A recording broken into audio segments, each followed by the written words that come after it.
Hello and welcome to Beyond 6 Seconds. I'm your host, Carolyn Keel, and on today's episode, I'm speaking with Kevin Helgren. Kevin recently graduated with his MBA from the Stanford Graduate School of Business and is interning with a private equity firm in San Francisco. Kevin is also a Tourette syndrome advocate who has shared his experience having Tourette's in his talk called You're Scaring the Bears, The Power of Tourette's. Kevin, welcome to the podcast.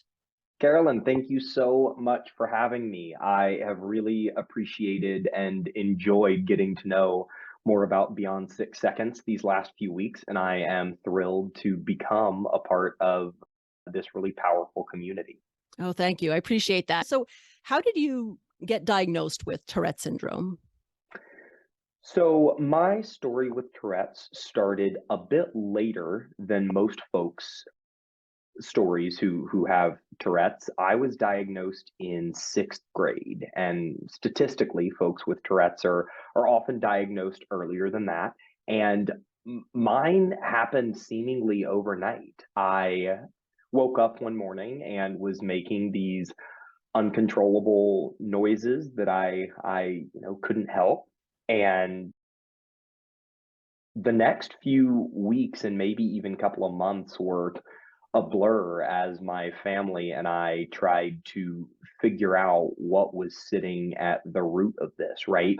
And back then, certainly, and even to an extent today, the medical community didn't know a ton about Tourette's just because it shows up in such disparate ways across folks who have Tourette's. So I think my initial diagnosis was something that doctors called PANDAS, PANDAS, which stands for Pediatric Autoimmune Neuropsychiatric Disorder Associated with Streptococcal Infection, which is a mouthful and really a fancy way of saying I got strep throat, and that triggered some sort of imbalance in my brain, and it led to my having tics. So that's what my story looked like in the beginning, and I've of course since then learned a lot more about the neuroscience behind Tourette's, and I've leaned into the lived experiences that it's afforded me. But thinking back to the onset of my diagnosis in sixth grade, it was a big curveball that I wasn't totally sure how to swing at. Was it like one particular tick that it started with, or was it a couple? Yeah, I think if my memory serves me, it's been a while since it all started. I think my first tick was like a clearing of the throat, Mhm. and I think from there it evolved into a slight blowing out of my nose, something that almost sounds like a sneeze. And then the ticks became a little more vocal in nature, and I'm sure that you'll hear a few of my ticks throughout this discussion. And I think that's the really interesting thing about Tourette's, Carolyn, is that not only is it not a monolithic or universal experience across folks with Tourette's, it's also not the same for a single person with Tourette's on any given day. Ticks come and go. They are more frequent in certain settings. They are more frequent based on how much exercise I've gotten, how much sleep I've gotten, what I'm putting in my body. So again, going back to the confusion in the medical community, Tourette's is very much a moving target, and it's not looked or felt the same really on any given day these last, I don't know, 17 years of my life. Mhm. Yeah, it definitely does show up in different ways. So what was it Yeah. like being, I mean, junior high or middle school is not like a great time for most people, I think. So what It's was it not like easy for for you to anyone. suddenly have to manage through these ticks that kind of came on from out of the blue? Yeah, I'm really glad you called that out, Carolyn, because to your point, middle school isn't particularly fun for anyone. Our bodies are changing, we're thinking different thoughts, we're saying different things, we're navigating the world in different ways. And for me, layered on top of an already awkward and tough chapter of life was Tourette's, right? These uncontrollable vocal or motor outbursts that really took me by surprise. I think what was most jarring for me was that up until my diagnosis, I was a really happy, enthusiastic, social kid. I had a ton of friends in elementary school. I played sports. I was in the band. I focused on academics. In a lot of ways, everything was going well for me. And a bit of context there, I think the reason I worked so hard was because my mom, who had me at a very young age and was a single mother raising me for the first 5, 6 years of my life, I saw how much she had sacrificed for us and for me, really. So I wanted to do right by that sacrifice. And that hard work was rewarded until my diagnosis. And it was at that point that I paused and asked myself, why me? I thought that I was doing everything right. I, have cared about the right things. I've allocated my time and energy in what I thought were the right ways. So middle school was a really forlorn chapter for me. I relinquished my seat at the front of the classroom. I was walking along the edges of the hallways with my eyes glued to the ground in complete silence. I minimized everyday interactions I had with other kids, mainly because I didn't want to give them an opportunity to uncover, perhaps, that I was different. And not that it was news to anyone. Tourette's, for a lot of folks, is a very noticeable and vocal thing. Not for everyone, but for the most part, my tics have been fairly measurable and observable. So it's not like I was keeping a secret, but it was more so that I wanted to close myself off from interactions because I thought the less time I spent with people, the less likely it would be that they'd ask me questions that frankly I didn't know the answers to at the time. Yeah. You mentioned kind of almost taking it upon yourself to isolate and minimize and to try to avoid drawing attention to your tics and drawing that negative attention to you. Did you experience from the other side, like either bullying or people making comments or people like just visibly noticing and calling it out? Like, was that part of it as well? I'm sure it was, Carolyn, and I'll be honest, I don't remember very many specifics from middle school. My answer to that question today is very, very clear as a more conscious and thoughtful person who, in a lot of ways, has started to own what it means to navigate this world with Tourette's. And I don't know if I'd use the word bullies in my everyday life right now, but there are plenty of folks on almost a daily basis who I see either making comments or shooting dirty looks my way. And I'm sure we'll get to this, but at this stage in my life, I view those interactions as teachable moments, as opportunities for me to shed a little bit of light on something that folks are otherwise unfamiliar with. But yeah, in middle school, again, I isolated because I didn't want to get hurt. And I thought that because I was different, the likelihood of my getting hurt as a function of other people not understanding was pretty high. Yeah. Yeah. And especially as you said, if you don't really understand it yourself, you can't give those teachable moments because you're still trying to figure out what's going on. It's so new. Yeah, absolutely. Exactly. Yeah. So, middle school, you mentioned, was a difficult time where you really isolated yourself and tried to separate yourself. But it seems like things changed when you went to high school. So what kind of gave you that? What motivated you to change the way that you thought about your Tourette's and to just sort of change the way that you were acting in high school? Yeah. You're exactly right. Going into high school, I came up against what I didn't realize at the time, but I now see as a powerful inflection point. And like most good things in my life, it can be traced back to my mom. Mhm. She sat me down on the couch one afternoon the summer before I started high school. And She, of course, had seen the toll that Tourette's had taken on me in middle school, and frankly, Carolyn, the toll that it had taken on her too. I'm her only son. She had me again at a very young age. She wanted to protect me from hate and bigotry and ignorance. So it was probably pretty hard for her too. And she sat me down on the couch one afternoon and said, Kevin, I get that middle school was really hard, but high school doesn't have to be that way. Mhm. You can choose to keep living your life in isolation. And to be clear, I wouldn't blame you for making that choice, and no one else would either, because you're still going through a lot right now. Or you can break yourself out of that isolation and start to own the things that make you you, one of which is having Tourette's, right? And that makes you a bit different. And I think it was that conversation, Carolyn, that allowed me to reframe my neurodivergence, my being different, as not a hindrance to, but an enabler of uniqueness and authenticity and confidence and self-assuredness, right?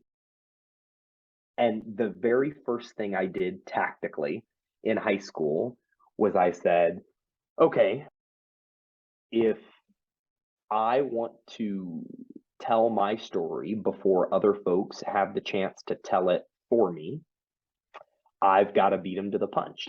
So my mom and I, during parent teacher conference before my freshman year of high school, would go around and meet all the teachers. And with each of them, I'd say, hey, I have Tourette's, and I would love if I could get the first 2 minutes of the first day of class to get up at the front of the room and share with my peers what that means and what it might look like for them.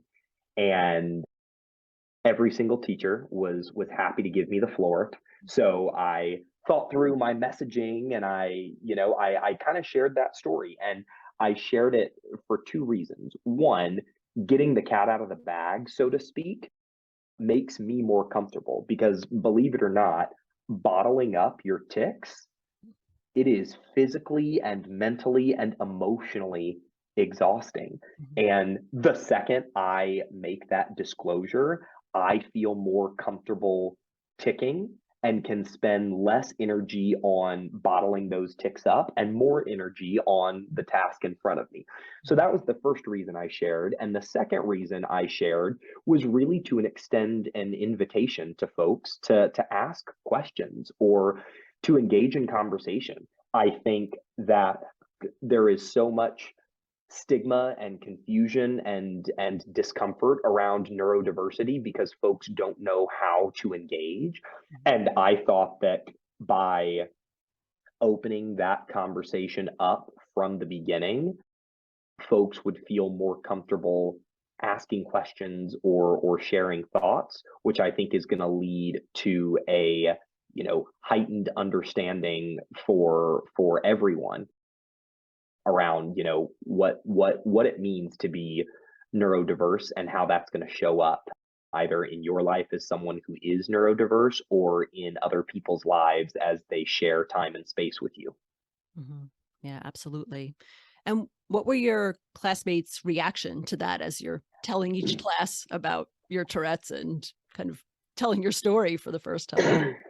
Yeah, so that's something that I've continued to do in life, be it anytime I start a new job or switch teams at work, or when I was in consulting, joined a new project with a new client in a new part of the country or world.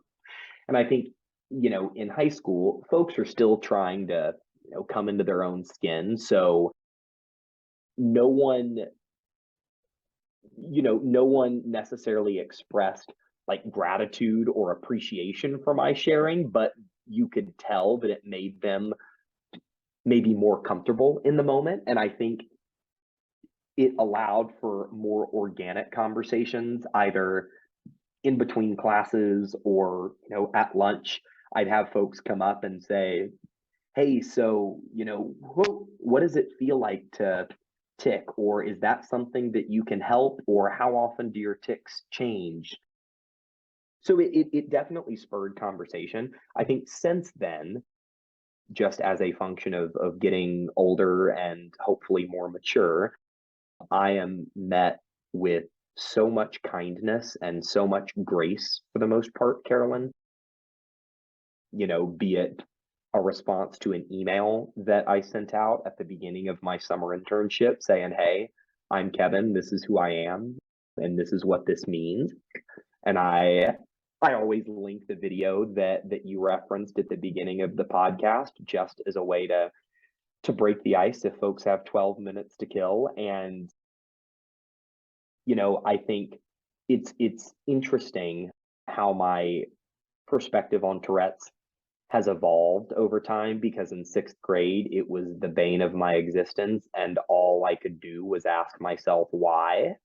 And now I think the kindness and the grace and the empathy with which I am met when I talk to folks about Tourette's, when people choose to listen, it reminds me that, for every 10 less than stellar or less than empathetic people in the world, there are about 100 deeply empathetic and very stellar people who are willing to hold time and space for conversations like this one.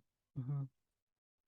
Yeah, I think that's great. And especially, the people like your classmates and your workmates and everyone that you have those personal professional relationships with, the fact that you're willing to be open and share about your Tourette's, I think, as you said, really helps educate people, because a lot of times the only images we have of Tourette's are like in media, and that's almost Yep, never good. So it's really good to never. have a positive real life example that people can say, "Oh, okay, I understand what that is because I knew Kevin and he explained it to me, and so okay, like I can contextualize this." That's great. That's exactly right. I'd like to think that it kind of humanizes it for Mhm. folks and makes it a bit more real. And I think that holds true for all types of neurodiversity, be it, measurable, observable, or otherwise. I think also, Carolyn, it's bidirectional, right? I Mhm. am only comfortable sharing those stories because I've been really, really lucky in terms of the spaces I have occupied and the folks who have occupied those spaces with me and alongside me. And also, I think the power of the domino effect is real, right? The Yeah. more authentically you show up in your spaces, the more encouraged other folks are going to feel to do the exact same thing, be it, leaning into their identity as a woman, as a queer person, as a person of color, as a differently abled person, as a combination of a lot of those things, right? So I think just the more strongly we can lean into our authentic selves and this commitment to, sharing our stories thoughtfully and unapologetically, the better off the collective we, are going to be. Yeah, absolutely. And, you shared your story on a pretty public platform through your talk that you gave when you were in your business school. Hmm. That was the one I referenced earlier, You're Staring the Bears. And I'll put a link to that in the show notes so that people can watch it after they're done listening here. As you said, it's 12 minutes and yeah, a really great talk. How did you get the opportunity to give that talk at your school? Yeah, it is a program at Stanford called the Low Keynotes program. And just to ground folks in some context, as Carolyn mentioned, I just recently graduated from business school. I went to the Stanford Graduate School of Business to get my MBA. And my first year of business school, I applied to the Low Keynotes program, a written application and a 1-minute video submission. And the premise behind the Low Keynotes program is to give students at the Stanford Graduate School of Business the chance to speak to something that they care deeply about. It may have to do with business, it may have to do with something totally unrelated, which was the case with mine, right? And I had spoken very publicly about Tourette's before. It's a conversation that, again, I am willing to have, eager to have, and have regularly, almost daily, I'd say. But I saw the Low Keynotes program as an opportunity to almost institutionalize my lived experience in a way that A, helps kind of ease the burden on myself. So again, tactically, the fact that I can send a link out via email before I join a new organization takes a little bit of the emotional labor off my shoulders if folks are able to watch it. So that was helpful, but also, and I think most importantly, I felt compelled to kind of use that platform to share my story in hopes that it would encourage other people to do the same. And the reactions that I've gotten to that video since I started sharing it a year or so ago have been really powerful, Carolyn, and they've been my fuel on a lot of days, and it's reminded me why sharing stories is so important. In fact, it's a timely conversation that we're having. I got a message on LinkedIn on Sunday. So what, 4 days ago, 5 days ago. And usually it's something to the effect of, hey, really appreciate your sharing. You've kind of, shown me the power of leaning into my most authentic self. But this one in particular was special because it was someone who is applying to Stanford for business school right now, who also has Tourette's. And statistically speaking, that doesn't happen super often because there aren't very many of us out there. But between LinkedIn and Instagram and Facebook, getting messages from people for whom the video resonated, I mean, it's such a powerful reminder for me of why I chose to do it.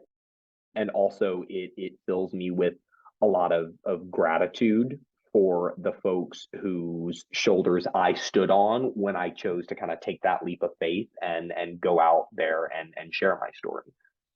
Yeah. I mean, that's really powerful because, again, we don't get to hear a lot of sort of first person narratives of people with Tourette's really talking about their experience. And as you said, kind of, putting a human face or humanizing the experience, making it real. I'm resisting the urge to talk through all of the points of your video because I want people to watch it. But I will ask one thing. So it has a very interesting title, which is called You're Scaring the Bears. And that's kind of like the opening story of it. So maybe we can touch on that. Like where does that phrase come from and what does that mean for the video? Yeah, it's a great question, and I'm glad you asked because it means the title is working, and it's not something that I came up with on my own. Part of the Low Keynotes program is you're assigned or paired with a communications coach, a communications professional who kind of works with you through the story arc, the narrative, the messaging. And I was telling my coach, David, a story about an interaction I had, and he said, "Oh my God, Kevin, the phrase you just said, you're scaring the bears. Let's use that." And I thought it was a wild idea at first, but I think it speaks to a real inflection point for me. So, brief context: when I was in college, I did a cross country bike ride from Texas to Alaska. So I spent 70 days biking from Austin to Anchorage to raise money for cancer research. And those 70 days were really energizing and really inspiring. And they taught me a lot about who I was and who I wasn't, and about the folks I was lucky enough to do that ride with, my 26 teammates. So I was feeling really, really powerful by the end of that summer. I had just done something physically and emotionally and mentally taxing that I had worked really hard for. My family flew up to Anchorage to watch us cross the finish line, and we decided to spend about a week in Anchorage afterwards as a family, just kind of vacationing, soaking up the long summer days in Alaska. And one of those days we went to the Anchorage Zoo. And I was at the bear exhibit, and I think my parents were there, my grandparents, my cousins, and I was watching the bears, and I ticked a couple times, and the woman next to me looked over the first time I ticked, and I of course noticed out of the corner of my eye. You get really good at picking up on those sorts of visual cues when you've got something like Tourette's. But I didn't think much of it. I wanted to give her the benefit of the doubt and assume, hey, she'll get it. It'll click that I'm not doing this on purpose. Tick again.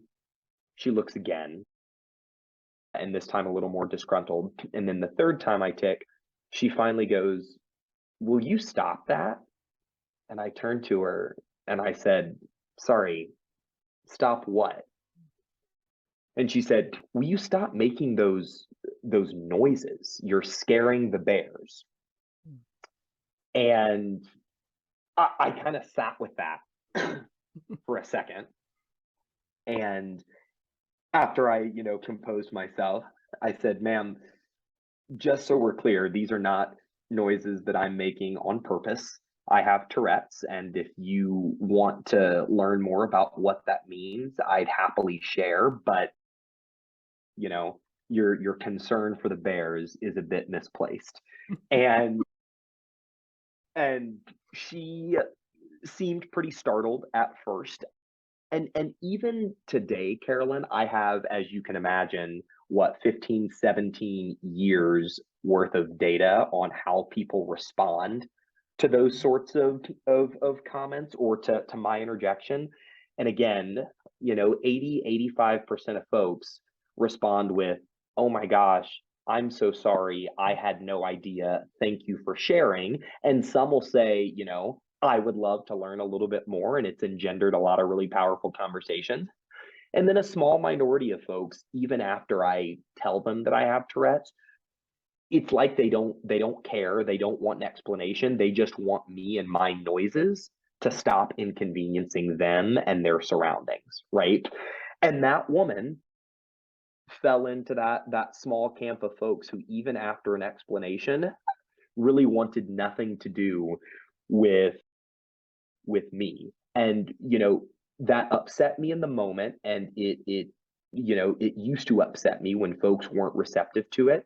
I think what I have since come to realize is that someone else's unwillingness to learn or understand or empathize, that's not mine to own. Mhm. You know, I can only do so much, but I can't make someone care. So that was a big unlock for me, and again, a really sad and disheartening situation in the moment that made me feel pretty small. I can now look back on as a big unlock for me, a really big learning that I've tried to carry with me since then. Mhm. Yeah. You never know how people are going to react. And it's good that most people, it seems like, really want to learn or are really sort of receptive to, having their behavior checked or like being called on it or whatever you say was. Totally. And just to be clear, the bears were not scared. I'm sure they did not notice at all. Yes, something tells me that the bears weren't startled by, someone 50, 60, 70 feet away. If anything, I was probably a little more scared of them at the time, but that's what she was concerned about. And Yeah. to each their own, I guess. Yeah. And you mentioned before that recently you had an incoming student to Stanford with Tourette's who had seen it and reached out to you to express appreciation. But what had some of the other feedback you've gotten been like about the video?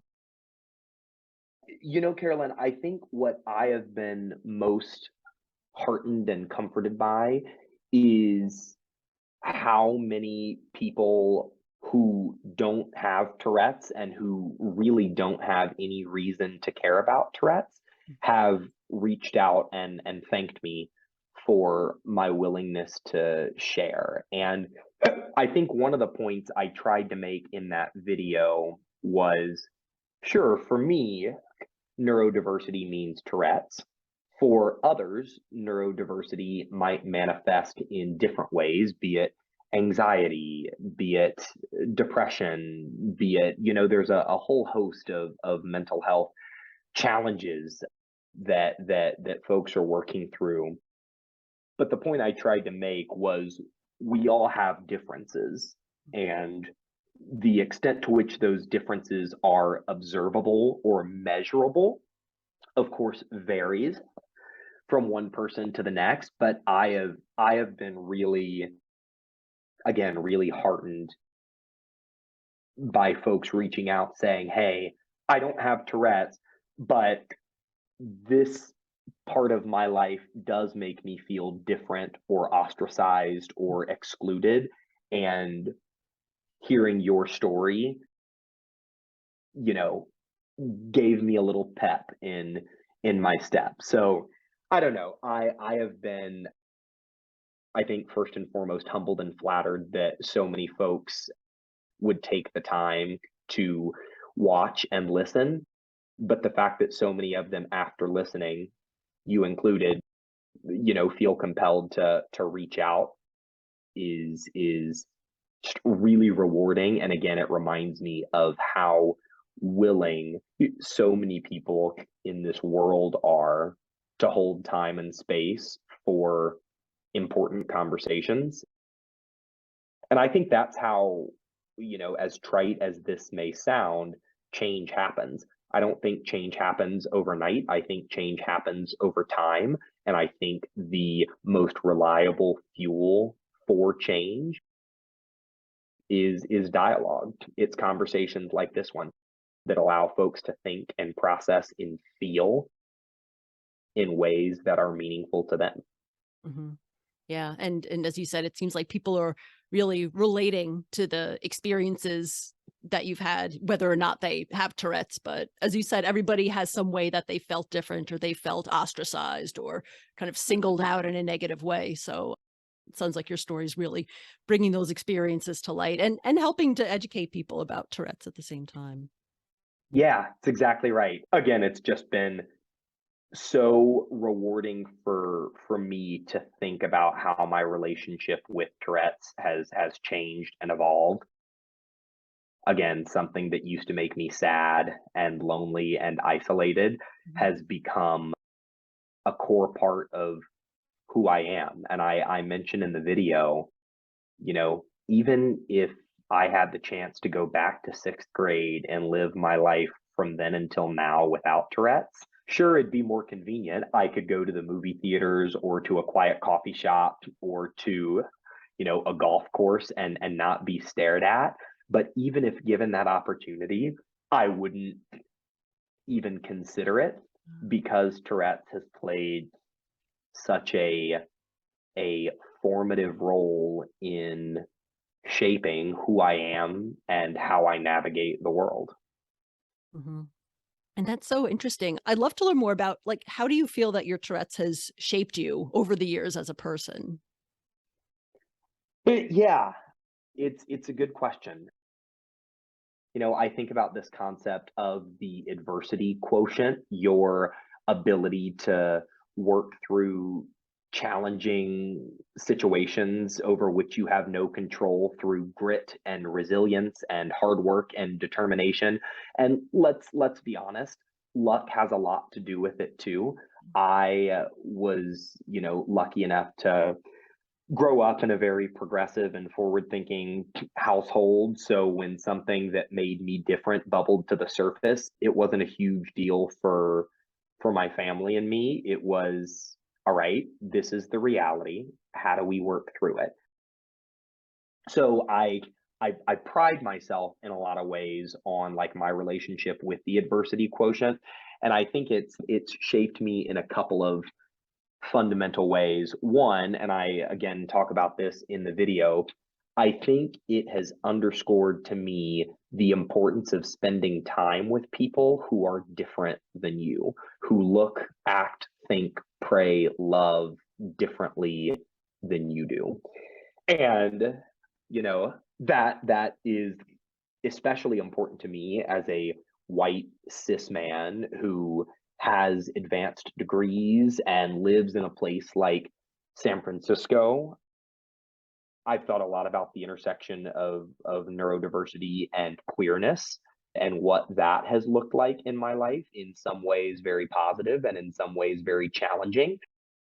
And if we want to, go down that path, we can. But I think in general, it's underscored to me how rich of a life you can curate for yourself if you maximize the amount of time you spend with folks who are different than you. I think also, Carolyn, it's equipped me with empathy and, an inclination to care about people. And I really appreciate the notion behind your podcast, Beyond 6 Seconds. It takes no more than 6 seconds for a first impression to form, but there is often so much more to those first impressions than what meets the eye. And I think because I am always hopeful that people give me the benefit of the doubt and give me the chance to kind of reshape or add a little bit of color and texture to those first impressions, Mhm. I always try to extend that same grace in the opposite direction. I try to, abstain from jumping to conclusions or from writing someone else's story in my mind before they have the chance to share it with me directly. So I think, I think it's again underscored to me the power of surrounding yourself with folks who are different. It's equipped me with a great deal of empathy, and it's reminded me to give people grace and space and time to kind of land on me in a way that is true to themselves and not let preconceived notions or misinformed judgments paint too harsh of a picture in my mind. Mhm.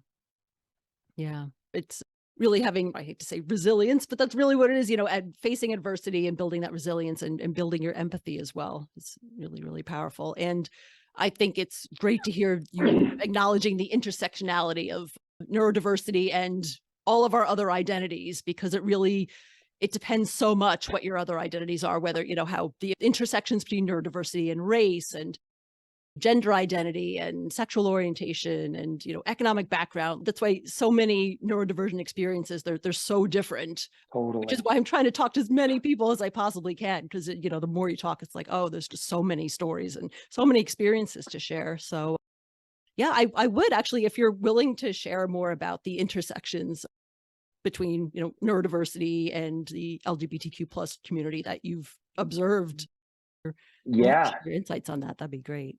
Yeah, absolutely. And I think you hit the nail on the head. None of these identities or lived experiences exist in a vacuum, Mhm. right? I think I've found, for the most part, that queer folks are open to and receptive to and willing to discuss Tourette's. I think that queer folks are, you know, I don't want to say more likely, but more likely than they are not to.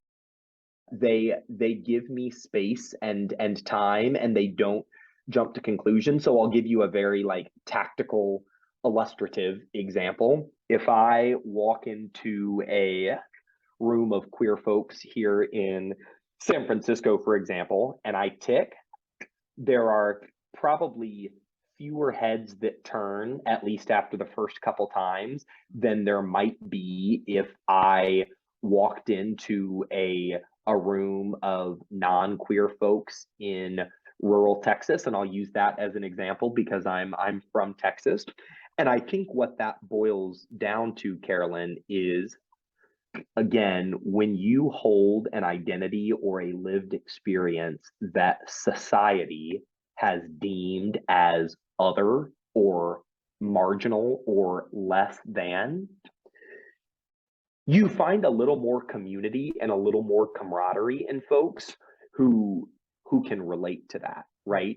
And again, I'm not trying to draw any parallels between living with Tourette's and, navigating the world with, a certain color skin or anything like that, because they're very, very different and there's so much intersectionality and nuance at play. But I think in general, it's not a coincidence that, when I moved to Chicago after undergrad, for example, for work, the vast majority of my friends in Chicago were queer people of color. And that's because I felt most comfortable around them. And I probably felt most comfortable around them because they made me feel safe and seen and heard and validated. And my bet is they made me feel all of those things because they know what it's like to not feel those things, right? And then you've got maybe a different side to this, which is the white cis gay man community, which I am a part of. All of those boxes I check, right? And it's a large community here in San Francisco. And I'll be honest, there's some toxicity that happens in the queer community, as is the case in every community. But the flip side to this very open, safe, inclusive community that I just described is sometimes I have found that queer folks, and again, specifically gay, white, cis men, are a little more judgmental because they think when I show up that I fit this mold or this trope, perhaps, and then they discover that I'm different, right? And I'm using such cautious language here because I want to make sure that folks see and get and appreciate the nuance, and that, again, the queer experience is not monolithic, it is not universal. But speaking from my perspective, there are two sides to it, but my overall takeaway, especially as I've grown into my queerness and have grown to love and appreciate, again, the empathy that it's given me, I have really maybe appreciated and grown from the intersection of neurodiversity and queerness. Thank you for sharing that. That's really interesting to realize how all those different factors and identities can intersect and how different communities have different reactions. So I consider you a Tourette's advocate now because you're out there talking about it. So do you have like particular goals that you want to achieve specific to your Tourette's advocacy that you're working on? Yeah, it's a good question, Carolyn, one that I think about often. I think at a bare minimum, I will continue to speak openly and proudly and accessibly and confidently about my lived experiences with Tourette's. At this point, I've had the chance to share a video. I've had the chance to speak on a handful of podcasts at this point.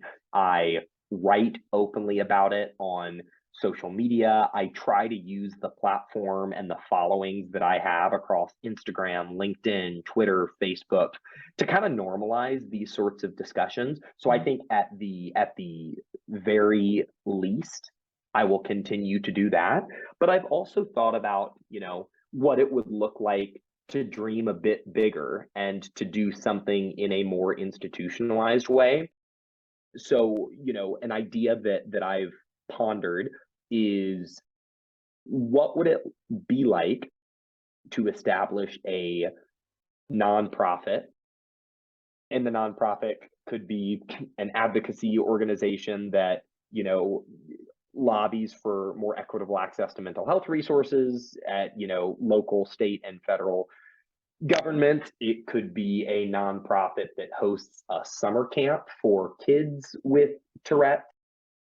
It could be in the social venture space. So I've tossed around a few ideas, and while I haven't quite landed on what I want to do, I know that I want to do something long lasting. I want to do something that will, outlast me, ideally. And then the other side of this is, my heart's in the public sector, which is probably funny for folks to hear because I, worked in consulting and I'm currently working in private equity and I went to business school, but I am energized by the public sector. I believe deeply in policy making and legislating as the most effective levers we have at our disposal right now to enact meaningful, real change in the lives of everyday people. And that is a process that I want to roll my sleeves up and engage in the future. So I'm still thinking about what I want my advocacy to look like. There's a really big world that it might exist in, and then there's also a very small but equally important world that it might exist in, and that second world acknowledges that, you know, every conversation I choose to have with someone it is frankly micro advocacy, right? And the same is true for everyone who is neurodiverse, who chooses to put themselves out there and do the emotional labor and work needed to better other people's understanding and bring them along in this, confusing and complex journey that is, mental health and neurodiversity. That's great. Yeah, that'll drive real change and leave a legacy, as you said. That's awesome. Wow. So, Kevin, how do people get in touch with you if they want to? We'll put a link to your video, but if they want to like follow you on social media or just learn more about your advocacy, where should they go? Yeah, absolutely. I appreciate your willingness to share the link. For better or for worse, I'm a pretty easy guy to get a hold of. You can find me across all social media platforms, Instagram, Twitter, Facebook. My handle is at Kevin, Kevin Helgren, Helgren. I'm also on LinkedIn, so folks can shoot me a message there. And typically what people will do is if you reach out through one of those platforms and you want to have a more kind of prolonged discussion or shoot messages back and forth, I am happy to jump on a Zoom call or exchange emails. So again, my priority is to have as many meaningful conversations with as many people as possible. So I really appreciate your willingness to kind of help socialize that, because it's those sorts of conversations that wake me up in the morning with more excitement and enthusiasm than anything else. Awesome. Okay, and I'll put links to your social media in the show notes too, so people can find you through that. So that's awesome. Excellent. Yeah, well, thanks so much, Kevin, for coming on the show and talking about your experience having Tourette's and sharing your story and just talking about your advocacy. It was really great to talk with you today. Well, Carolyn, again, I know I mentioned this at the beginning, but I've got a lot of respect and admiration for the advocacy that you're doing. The chance to connect with you and to hopefully share stories that resonate with the many folks who follow Beyond 6 Seconds.